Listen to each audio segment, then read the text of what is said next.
Kalau Bapak Ibu sekalian membawa itu, mau dimanapun tempat berada selama ada di Indonesia, yakin aman dan nyaman. Dan saya punya pemikiran lebih jauh lagi. Andai kata dunia ini pakai Pancasila, mungkin nggak ada perang. Makanya Indonesia itu anugerah dari Yang Maha Kuasa mendapatkan Pancasila yang bisa menyatukan persaudaraan tanpa pandang ras, suku, agama, dan golongan. Betul nggak Bapak Ibu?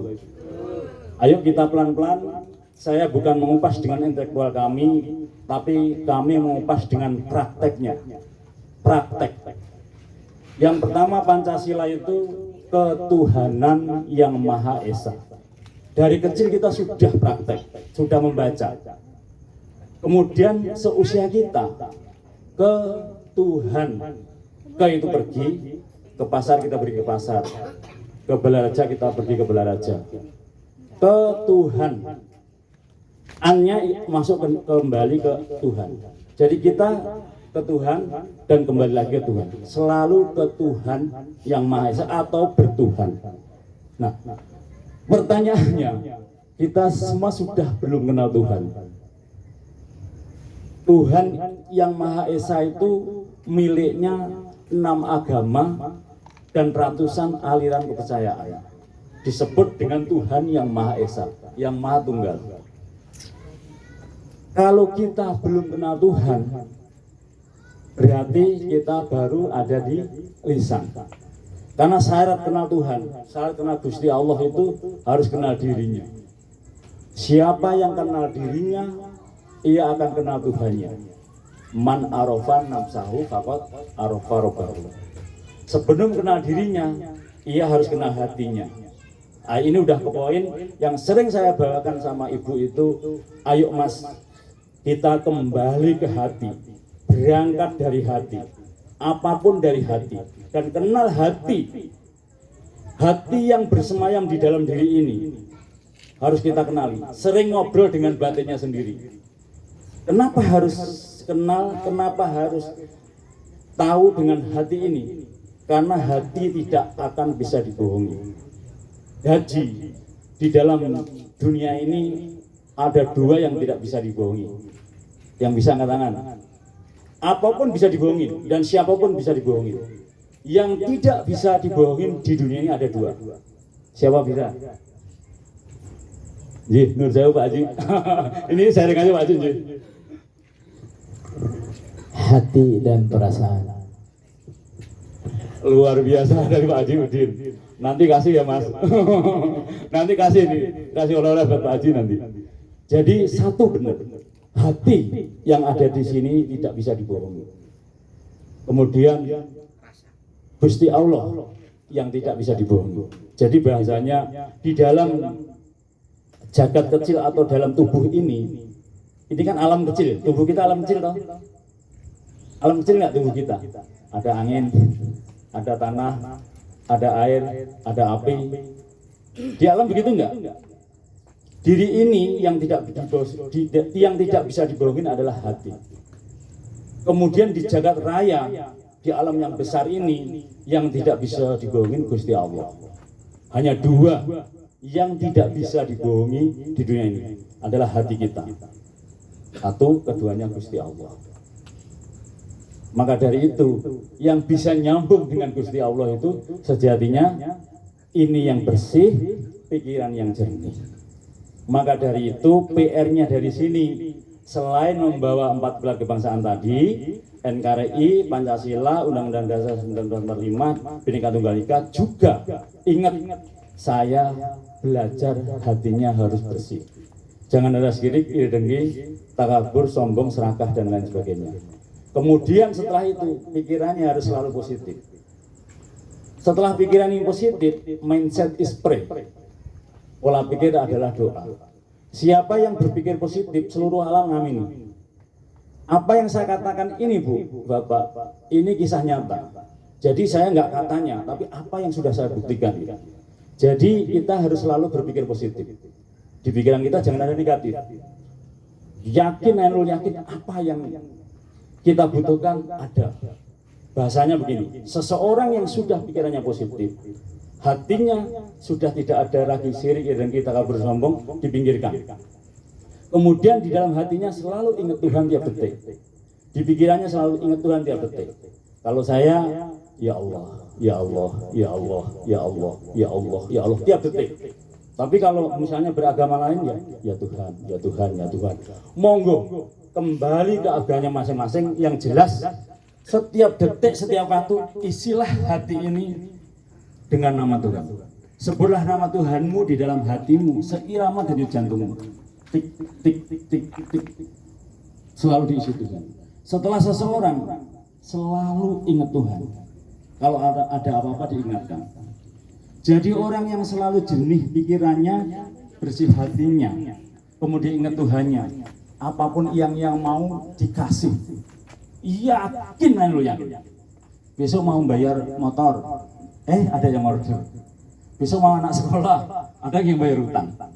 Saya kisah nyata semua. Kalau boleh cek di dalam keluarga saya. Saya bulan Juni ini rencananya mau pulang ke Lumajang.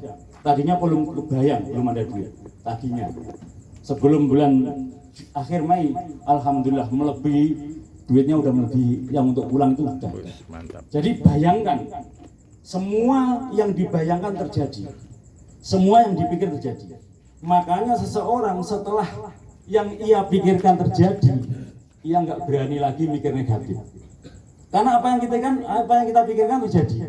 Takut kita mikir jelek, takut terjadi. Harus mikirnya positif-positif terjadi semua.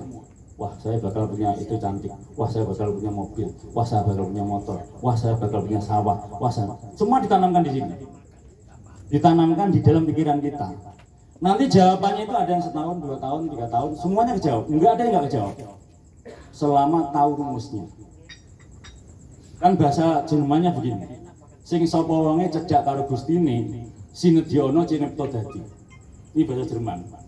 Siapa yang dekat dengan Tuhannya, apapun yang ia inginkan terjadi. Saya nggak bohong, bener ini. Nanti tanya Pak Haji Udin. Apa yang kita batin itu terjadi. Saya dulu pernah berdoa, ya Allah, saya ingin ngobrol dibayar. Tapi lewat bordil saya punya usaha bordil. Makanya tadi Mas Dede tanya saya, Mas, marketingnya saya bilangin, marketing saya itu Gusti Allah. Saya yakin marketing saya Gusti Allah. Kok bisa berani? Karena orang yang menggerakkan ke bordil ke tempat saya itu adalah Gusti Allah. Saya nggak ada, dulu marketingnya orang biasa. Banyak malah menyakitin, mengkhianati. Ya sudah, sekarang saya yakin kepada Gusti Allah, ya Allah, Engkau yang menggerakkan orang bordil ke tempat saya. Sampai sekarang order nggak pernah putus. Tapi ada tapinya tadi, belajarnya sini jangan ada lagi noda hitam. Di sini jangan ada lagi noda hitam.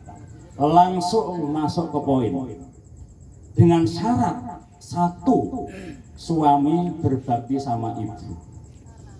Syaratnya harus, tidak boleh tidak, suami berbakti sama ibu. Kemudian istri berbakti sama suami. Setelah itu suami nggak boleh mengkhianati istri. Dua ini harus, jangan ada masalah. Bila mana dua ini masalah, hidup kita akan ada masalah. Kalau zaman dulu itu, kalau kita selalu ada masalah keluarga, itu bangun nikah, jadi nikah ulang. Ya kita nggak perlu nikah ulang. Yang penting jaga. Saya bicara ini, tolong digarisbawahi. Bila mana ingin kehidupannya tertata kehidupannya, pengen apa aja tertata, nggak ada masalah dalam hidup. Suami berbakti sama ibu, istri berbakti sama suami. Kemudian yang nomor 2, jangan nyakitin hati orang atau fisik atau pikiran orang. Kalau orang yang nyakitin kita, biarkan saja, kita doakan. Seperti sifatnya bumi, diinjek-injek, diduruin, dipipisin, membuahkan semangka, membuahkan jambu, membuahkan kelapa. Kita sama, disakitin orang, dikhianati. Anak buah saya buka bordil semua, saya nggak takut. Alhamdulillah dengan saya nggak takut, sama Gusti Allah juga dicukupin. Jadi terus jangan pernah nyakitin hati orang satupun di dunia ini. Kalau disakitin, doain baik, ya Allah jadikan dia orang baik, orang soleh. Kemudian nomor berikutnya, kalau punya utang beres. Sejatinya Gusti Allah itu udah nyiapin utang kita. Tapi jangan dibelokin. Kalau kita udah yakin, ya Allah, kau yang akan bayar utang saya. Saya pernah punya utang 250 juta waktu itu pernah. Ya Allah, ini bukan wilayah saya, ya Allah, ini wilayahmu, ya Allah. Saya tetesin catatan dengan air mata. Gak lama kemudian ada bank datang diberesin bank. Ya lewatnya begitu, lewatnya nggak langsung dari Gusti Allah jedok duit, enggak. Ada sarananya lewat yang lain. Karena doa kita dikabulkan oleh Gusti Allah itu yang jawab lewat orang atau lewat alam, lewat orang lain. Kemudian nomor berikutnya rajin sedekah. Kalau sedekah belum punya harta, minimal senyum. Doa dari doa dulu aja. Doa itu nggak pakai pulsa. Doa itu gratis. Tapi nggak setiap orang. Ayo kalau nggak percaya cek. Bapak Ibu yang ada di sini saling doain nggak sebelum tidur? Yang kayak tadi saya. Doain Pak. Sebelum tidur doain bosnya, pabriknya, karyawannya, pabrik, satpamnya, termasuk bos-bosnya, pejabat satu RT RW, terus satu lingkungan satu RW, doain setiap hari. Didoain sama enggak nanti beda RT tersebut. Satu RT berdoa sebelum tidur sama enggak beda. Pasti ada sesuatu. Nah, setiap hari berdoa sama enggak beda. Kita silahkan buktikan. Terus doa leluhur. Rata-rata berdasarkan kisah di masyarakat, doa untuk para pahlawan rata-rata 17 Agustus 10 November. Enggak setiap hari. Padahal kita bisa enak hidup kayak begini nih atas jasa dari beliau-beliau yang sudah mendahului kita. Nyawa dikorbankan. Aku mati rapopo. Aku mati rela. Yang penting suatu saat anak cucu turunku bisa menikmati hasilnya. Nah kita yang menikmati hasilnya. Lah kok doain leluhur aja nggak tiap hari, nah gitu. Makanya doakan leluhur kita. Kalau misalnya leluhur kita ya, mudah-mudahan leluhur saya diberi terang kuburnya pada diberikan surga oleh Allah. Ya mbah kita sampai Nabi Adam, berarti sambung ke sana tiap hari. Nah kemudian setelah rajin sedekah, nomor berikutnya harus jujur, harus ikhlas, harus sabar, harus kalau memang tanggung jawab, harus bersyukur, eling dan pasrah. Itu sudah saya tulis sekitar 13. Kalau Bapak Ibu sekalian menjalankan nomor 1 sampai nomor 13 nggak terbukti menemukan surganya dunia, silahkan datang ke tempat saya. Di tempat saya banyak yang sudah praktek. Makanya saya bicara ini bukan katanya, tapi berdasarkan kisah nyata praktek. Saya sendiri dulu sama Bu. Waktu saya belum berbakti sama ibu saya, dulunya habis badan. Waktu saya belum berbakti ibu saya, tapi nggih mboten sudah. Saya nggih mboten sudah dari kecil. Habis. Enggak apa-apa. Enggak apa-apa. Suara saya kenceng kok. Kendor kali.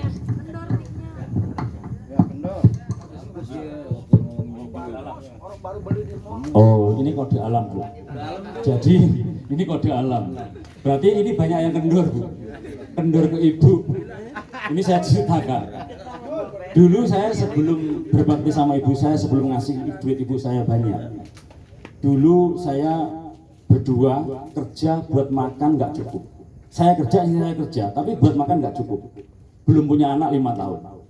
Sebelum saya bersimpuh di kaki ibuku. Sulit sekali. Udah memang udah jangan pakai ini berarti. Pakai hati udah ya. Enggak apa-apa, udah Pak. Ada lagi. Oh, belum izin. Nuwun mau izin, terima kasih. Son, mohon maaf ya. Belum izin dulu tadi.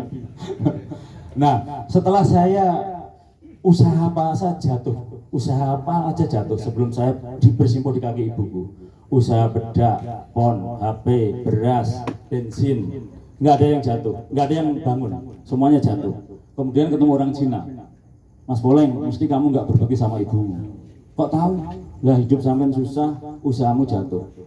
Orang yang berbakti sama ibunya, kalau usaha dia nggak akan jatuh. Contoh pandemi kemarin, yang lain gulung tikar, alhamdulillah saya masih bertengger. Orang yang berbakti sama ibunya, kalau karyawan, yang lain biasa, dia luar biasa. Kadang yang naik cuma 50.000, yang berbakti sama ibunya naiknya 200. Yang di pejabat sama, punya safety, punya healthy dan lain sebagainya. Yang petani, tandurannya makmur. Ini kalau kita praktek. Kemudian dari hidup saya berdua susah buat makan aja kurang. Saya ingat pesan orang Cina tersebut. Oh, kan kata Bu Eni tadi habis ya batin Habis ya? kan? Akhirnya habis mas. Oh iya udah. Gak apa-apa, gak usah. Gak usah, gak apa-apa. Langsung aja langsung. Udah buruan. Ya yang penting poinnya dapat bu. Bapak ibu yang penting poinnya dapat.